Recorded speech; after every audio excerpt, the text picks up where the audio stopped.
Today I'm going to show you a little idea over E major 7, and this is specifically applicable to playing in more of a soul music kind of a setting, or anywhere where you're playing with a pretty clean sound and you are having major 7 chord to play over. There's a lot of different types of embellishments you can do over major 7s, and I particularly like some specific voicings and how they move into one another, so that's what I wanted to show you today. So the first voicing I want to show you is this one. So this is a bar at the 9th fret of the first, 2nd, 3rd, and 4th strings.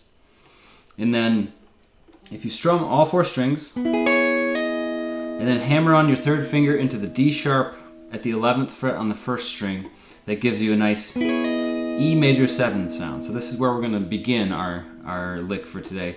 The next one is going to be here, and this is derived from this shape, which is an E6-9 shape, meaning that we have the 6th note of the scale, which is a C sharp, and then the 2nd note up an octave.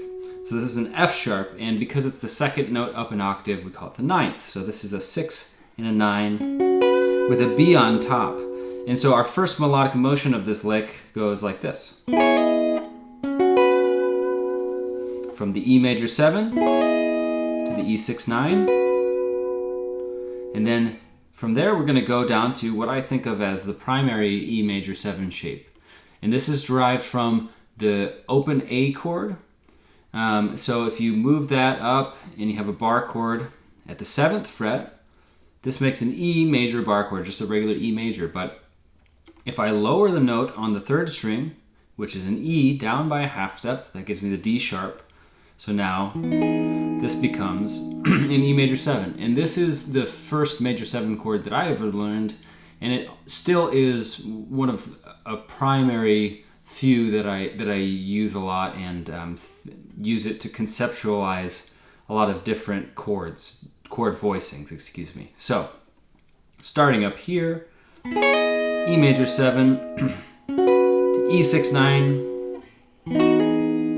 I'm going to do this shape that I just showed you, and I'm going to use this bar to get this F sharp note when I first strum it, and then I'm going to hammer my pinky on to get a nice bit of movement in there. So here we go, here it is so far. And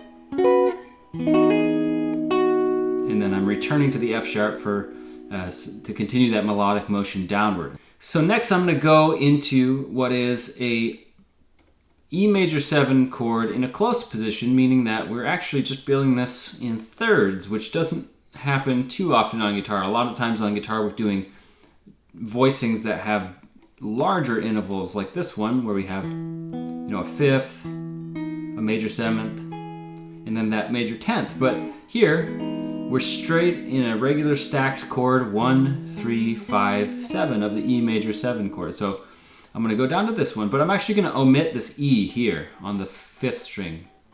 So I'm just playing the 6th fret on the 4th string, and then barring the 4th fret on the 2nd and the 3rd string, creating a G sharp minor triad. We've got the G sharp, the B, and the D sharp. And if we put an E in there, that makes the sound of E major 7. So the way I'm thinking about this, though, is I'm just going from this first voicing, traveling downwards to my primary E voicing, resolving back to that F sharp note for the melody, and then I'm going to this G sharp minor voicing, and I'm gonna play the 6th fret on the 3rd string with my pinky down to the 4th fret, and then I'm gonna resolve this shape. I'm gonna resolve this lick down to this very pretty open E chord. And what this is just a regular E major chord, except that instead of this E being double of the open 6th string, it's just going to be up a whole step to F sharp. So it's a little bit of a reach with your pinky, but if you can do it, it's got a really pretty sound. This is like a suspended sound. And for the purposes of this lick, I'm just going to strum through the 3rd string, because I'm trying to make a pretty melodic line going down from here all the way down to that note. So here it is really slow for the whole thing.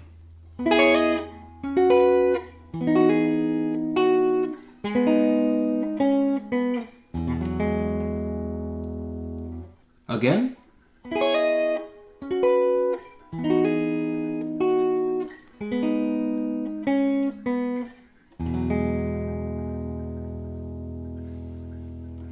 Okay, so maybe these voicings are new to you.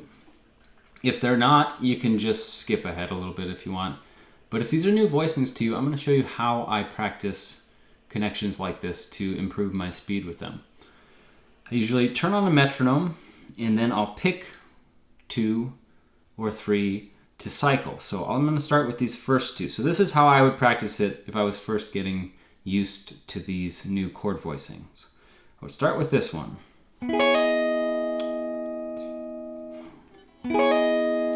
I would just, with my metronome, which is not on right now, but you could imagine what it would sound like, I'm just going to keep repeating this first voicing.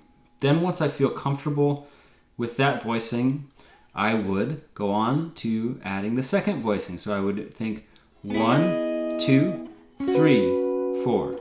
1, 2, 3, 4. 1, 2, 3, 4. 1, 2, 3, 4. Next, I would add in the next voicing. 1, 2, 3, 4. 1, 2, 3, 4. 1, 2, 3, 4. 1, 2, 3, 4. 1, 2, 3, 4. 1, 2, 3, 4. 1, 2, 3, 4.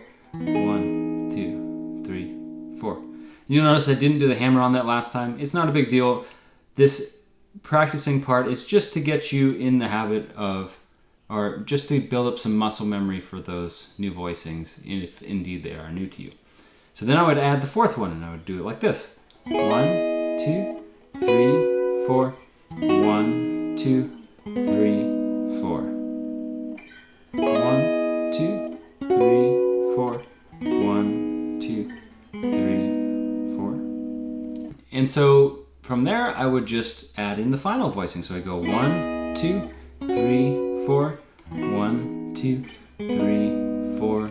1, 2, 3, 4. 1, 2, 3, 4. 1, 2, 3, 4. 1, 2, 3, 4. And now I've built up to the point where I can start trying it with all the melodic notes. So here is the full lick.